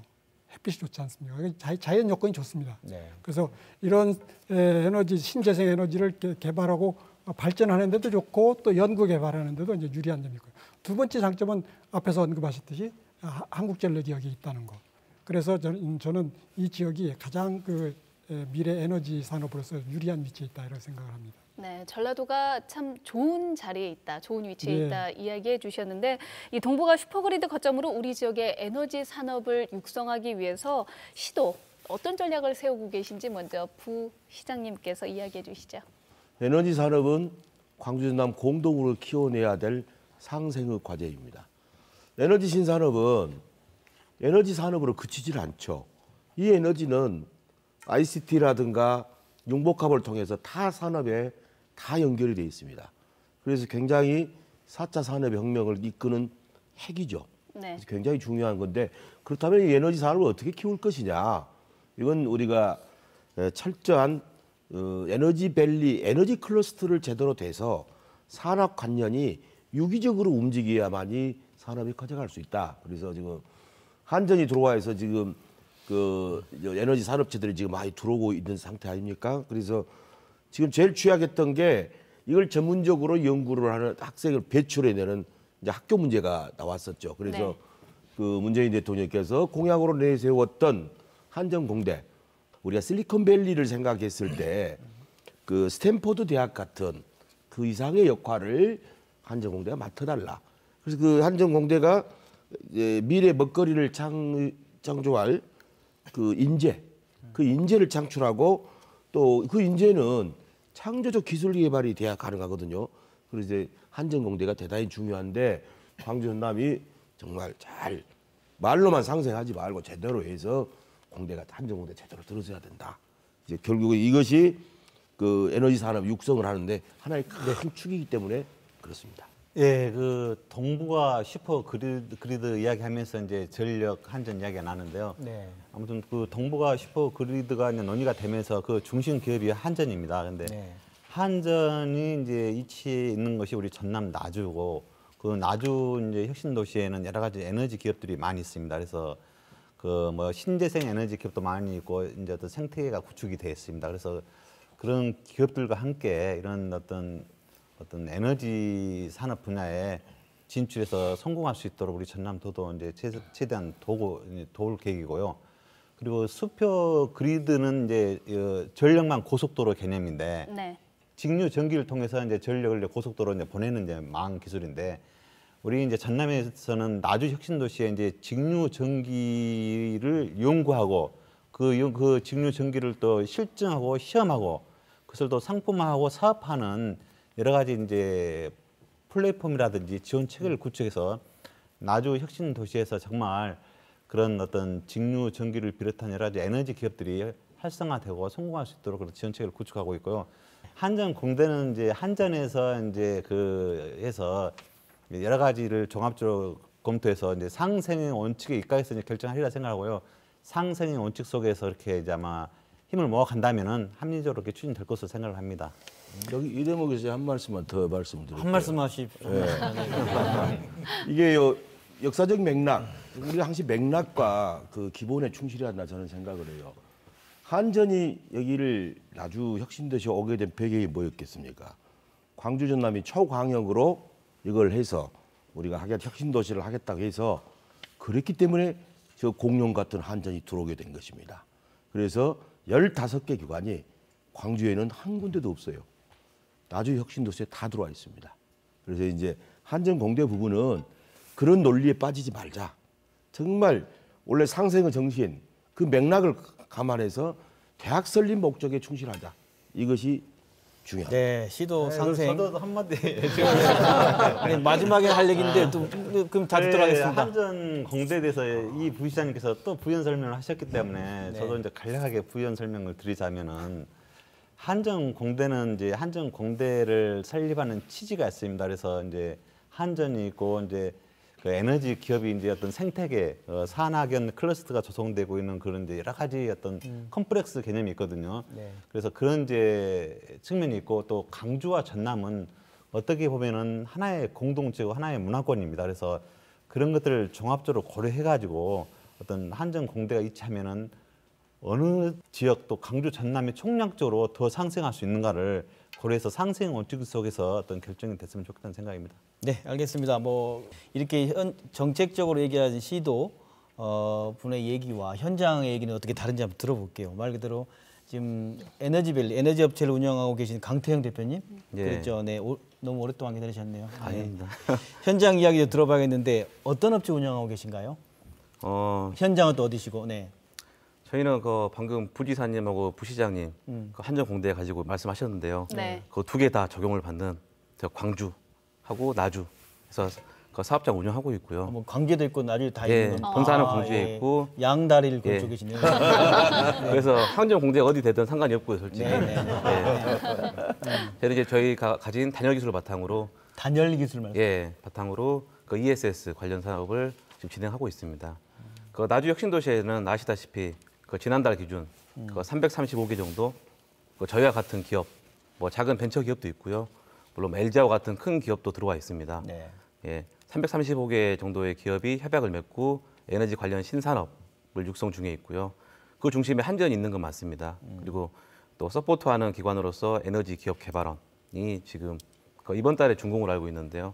개발원 설립과 동시에 또 많은 기업들이 그 나주 쪽으로 모여들 예상이 되고요. 네. 또 광주 쪽에서는 에너지 기업 협의체라고 해가지고요. 네. 한 150개 정도 기업들이 협의체를 구성하고 지금 사단 법인을 준비하고 있습니다. 예. 기존에 이제 금형이라든지 그 광산업 쪽 사업을 영위하시는 분들이 지금 빠르게 에너지 융복합 사업으로 지금 전환을 하고 있는 그 현장에서 그 네. 에너지 분야가 전라도의 미래 성장 동력이 될 것이라는 기대와 어떤 그 느낌을 갖고 계신가요? 어떻습니까?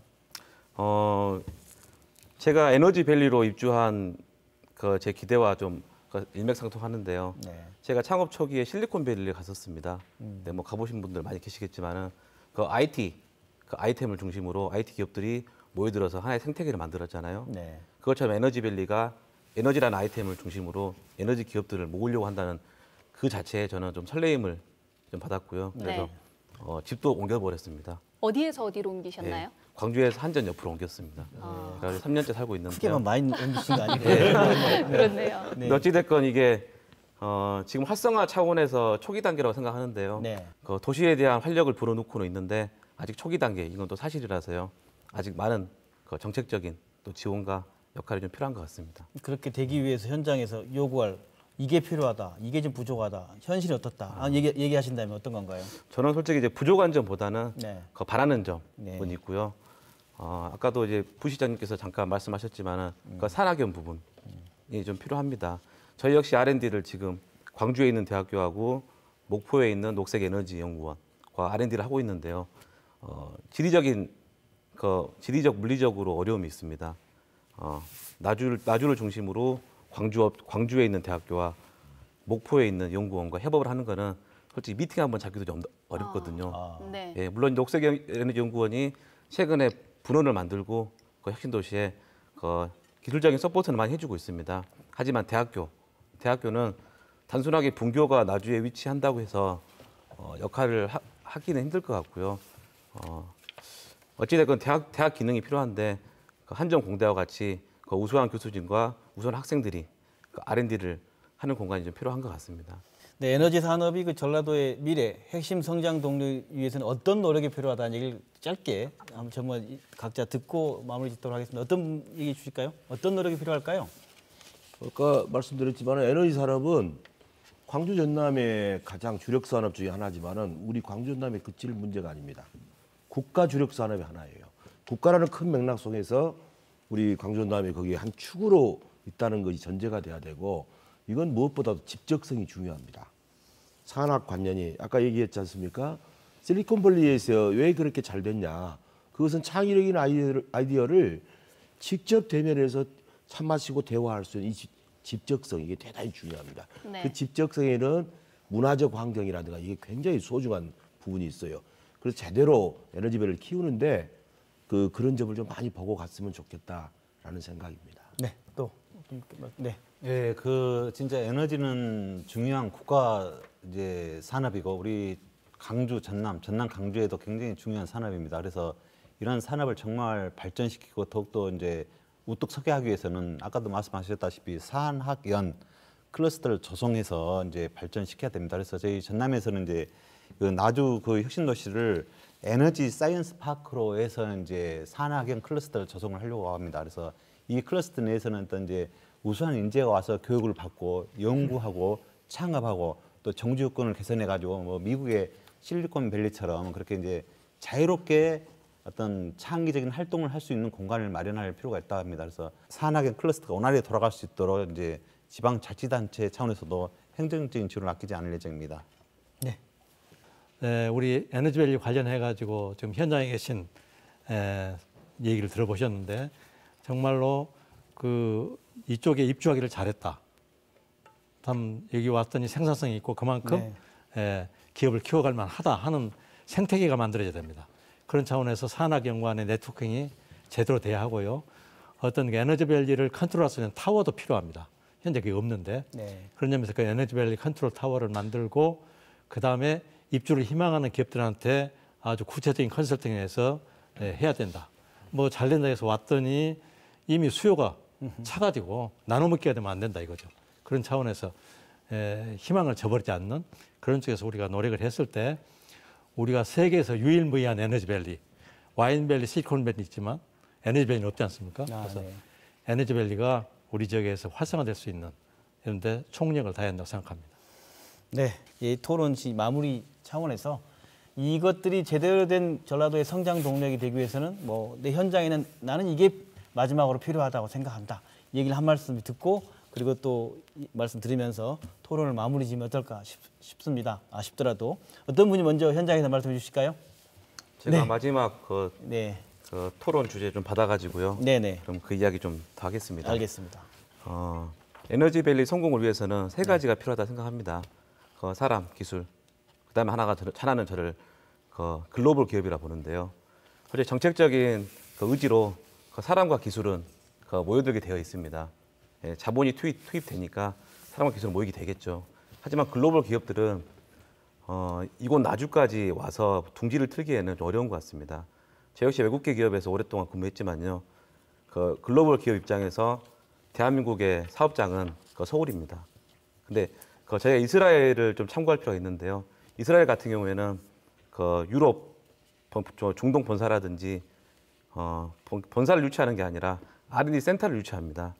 R&D 센터들이 이스라엘 유치했듯이 나주 에너지밸리도 충분히 에너지 R&D라는 그 컨셉으로 뭐 지금도 GE는 들어와 있지만요.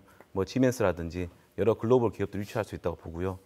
저는 에너지밸리 성공의 키가 결국에는 글로벌 기업 유치에 있다고 저는 판단하고 있습니다. 네, 에너지 산업 성장을 위해서는 글로벌 기업을 유치해야 된다라고 말씀해 주셨습니다. 네, 또 다른 분야 쪽으로. 네, 얼수 대표님께서. 저는 강주의 그 상설 공연장이 없거든요. 근데 원래 이제 뭐 강설 공연장을 리모델링을 한다는 이야기를 들었어요. 그래서 상설 공연장이라는 강주의 어떤 특성에 각 장르를 특성에 맞는 공연장들을 만들어야 되거든요. 리모델링을 하게 되면은 공연자들이 양질의 공연을 할 수가 없어요. 왜 그런가요? 왜냐하면 공연 무대라든가 양옆 대기실이라든가 이런 것 굉장히 좁거든요. 그래서 그 공연자들이 마음 편하게 넓은 공간들을 이용해서 양질의 큰 공연들을 할 수 있도록 리모델링을 하면 아무래도 외벽 속에서만 가능하거든요. 그래서 좀 새로 좀 시간이 걸리더라도 신규적으로 이렇게 지었으면 좋겠다 이렇게 생각을 합니다. 저는 이 식품 분야에서 이제 아까 관광 산업에 대해서 이제 말씀 많이 하셨는데 옛날에 김대중 대통령이 그런 말씀한 거 제가 기억이 납니다. 음식은 문화의 최후의 꽃이다라는 라는 이야기에서 음식을 수출하는 나라들은 선진국가고 가장 앞선 나라다. 음식을 수출하는 그만큼 어렵지만은 수준이 돼야만 된다는 그런 이야기를 하신 적이 있어요. 그래서 지금 우리나라의 외국 관광객들이라든지 또 국내 로컬 여행을 많이 합니다만은 다 보는 형이지 체험형은 이제 최근에 와서 이제 많이 늘어나고 있는데 또 우리 외국 나가서 일본이라든지 파리 같은 데 가서 보면은 그 지역에서 나는 지역 그 사고 싶은 그런 지역 특산품들이 있습니다. 이런 것은 아주 예쁘게 포장해 가지고 그 내용물이 무엇이든 간에 심지어는 파리 가면 뽀숑이라는 그 유명한 특산품점이 있는데 거기가 마카로니예요. 마카로니 대한민국도 많습니다. 더 맛있는 것도 많아요.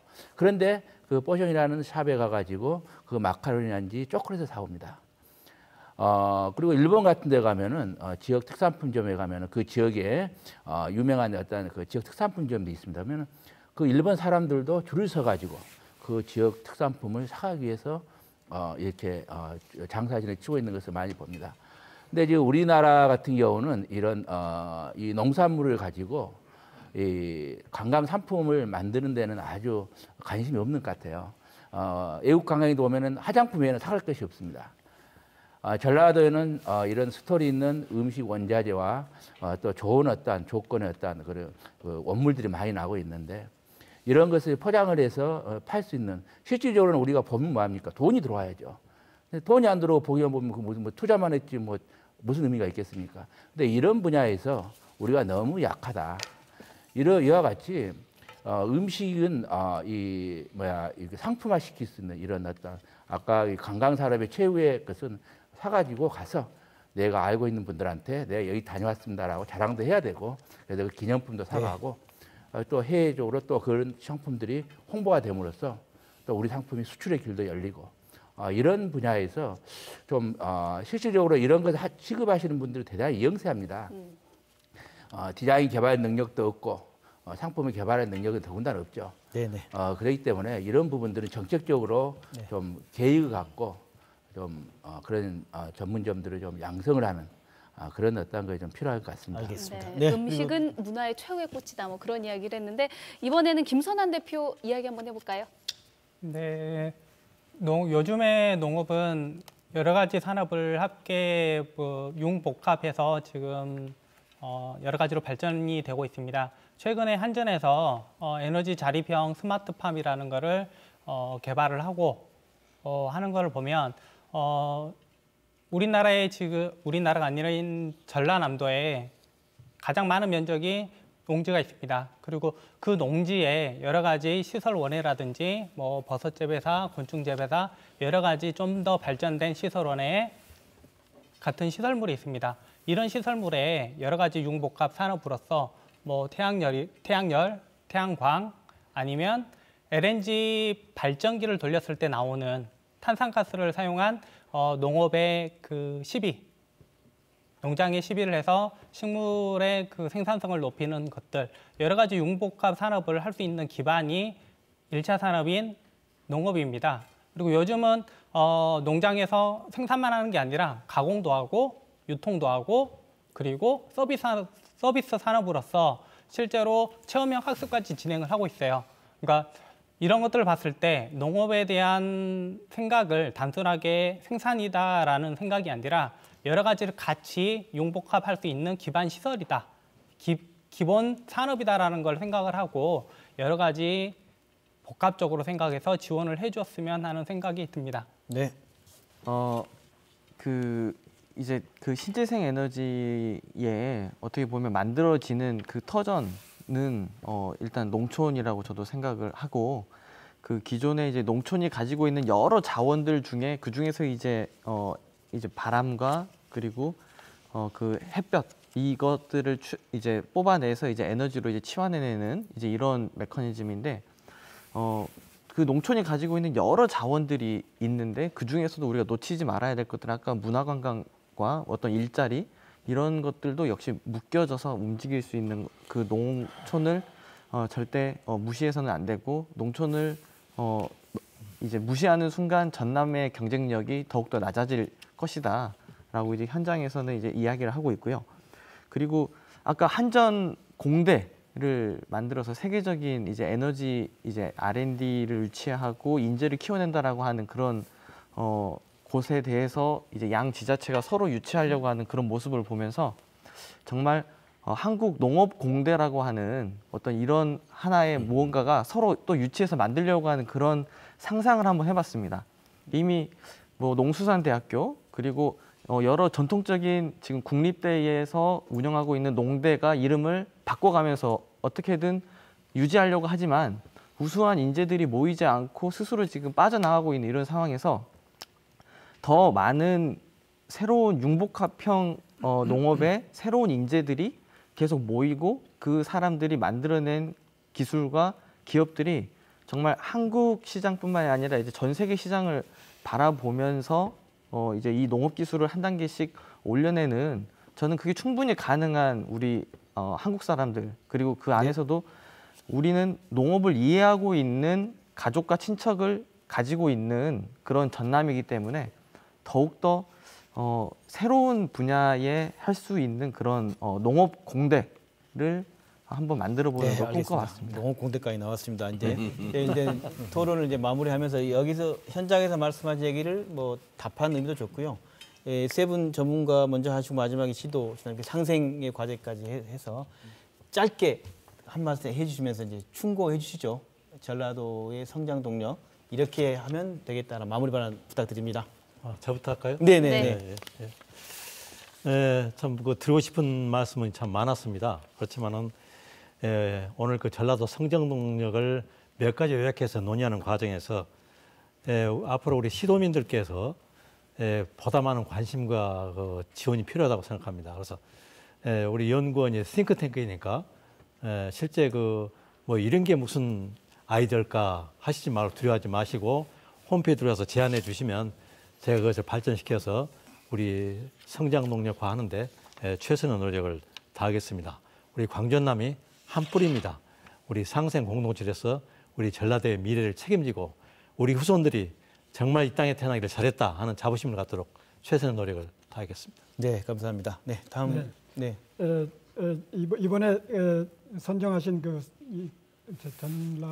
광주 전남의 성장 동력 아주 잘하신 것 같습니다. 식품이라든지 또 문화관광 또 에너지 이거 잘했는데 제가 한 가지 덧붙이고 싶은 거는 이러한 계획을 지속적으로 추진해서 자신감을 가지고 해나갈 필요가 있다 생각합니다. 가끔 보면은 이런 거를 초기에만 거창하게 발표하고서 몇 년 후에 또 바꾸고 그런 거 있지 않습니까? 지속적인 노력 부탁하겠습니다. 네. 예, 저는 이제 남북 간의 경제 통합이 더 진전되면 각 지역별로 비교 위에 있는 산업을 중심으로 해서 산업 재편도 많이 일어날 거라고 생각합니다. 광주 전남은 뭐 역사적으로 문화적으로 뭐 뗄래야 뗄 수 없는 그런 관계이기 때문에 서로 협력해서 상생할 수 있는 그런 계획을 마련해서 추진할 필요가 있다고 생각이 들고요. 그 다음에 이제 한반도 신경제 구성과 관련해서는 이 서쪽에서 보면 끝에서 끝을 맺어주는 연결해주는 이 평안북도하고 자매기론을 한번 추진해 볼 필요가 있지 않겠느냐 이런 생각이 듭니다. 평안북도는 평양하고도 가깝고 중국하고도 또 붙어 있어서 여러 가지 이 전라도가 갖고 있는 산업과 결합을 하면 앞으로 서로 발전할 거다 이런 생각이 듭니다. 그리고 이제 뭐 지난 1000년 동안 이렇게 바라보면 요즘도 불확실성 또 비관론 뭐 이런 거를 많이 이야기하는데 지난 1000년 동안 보면 불확실성이 훨씬 더 길었습니다. 그런 데서 이제 그런 그 도전과 위기는 우리가 혁신을 하면 기회로 바꿀 수가 있습니다. 그런 용기를 좀 가지고 도전해 볼 필요가 있다고 이런 생각이 들고요. 자신감을 갖고 이런 위기는 극복할 수 있다. 그렇게 하면 좋은 결과가 있을 거라고 생각합니다. 네, 감사합니다. 어차피 아무리 뭔 얘기를 많이 해도 사람이 매력이 없으면 안 돼요. 사람은 매력이 있어야 되고 지역은 매력적인 도시가 돼야 됩니다. 매력적인 도시가 돼야 우리가 기업 유치라는 표현도 부적절한 표현이 될 수 있어요. 스스로 기업이 올 수 있는 구조가 된 거에 진정한 우리가 그 문화도시로 칠 수 있는 창조도시로 칠 수 있는 거거든요. 거기에는 이제 행정은 소통 능력이 굉장히 중요합니다.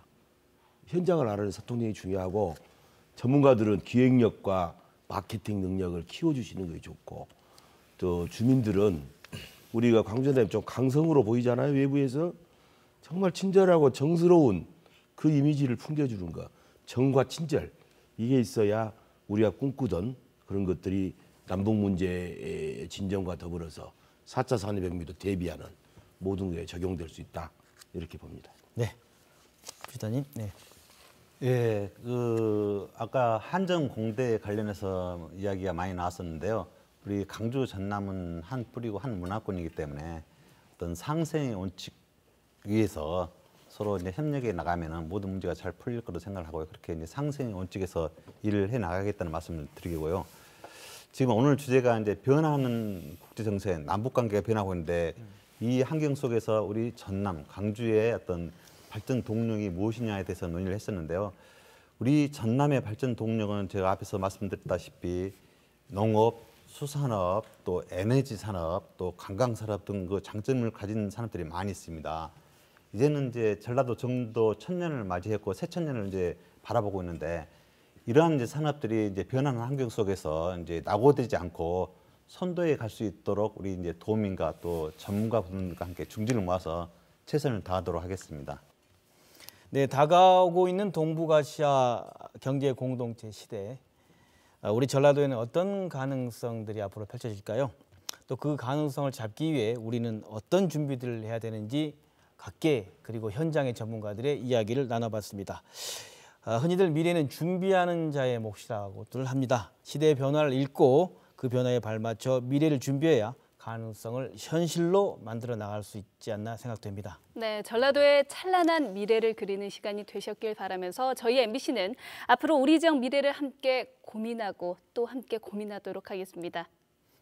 네, 이것으로 광주, 목포, 여수 MBC가 함께 주최하고 기획한 한반도 평화시대 전라도의 길 순서 모두 마칩니다. 시청해주신 여러분 고맙습니다. 감사합니다.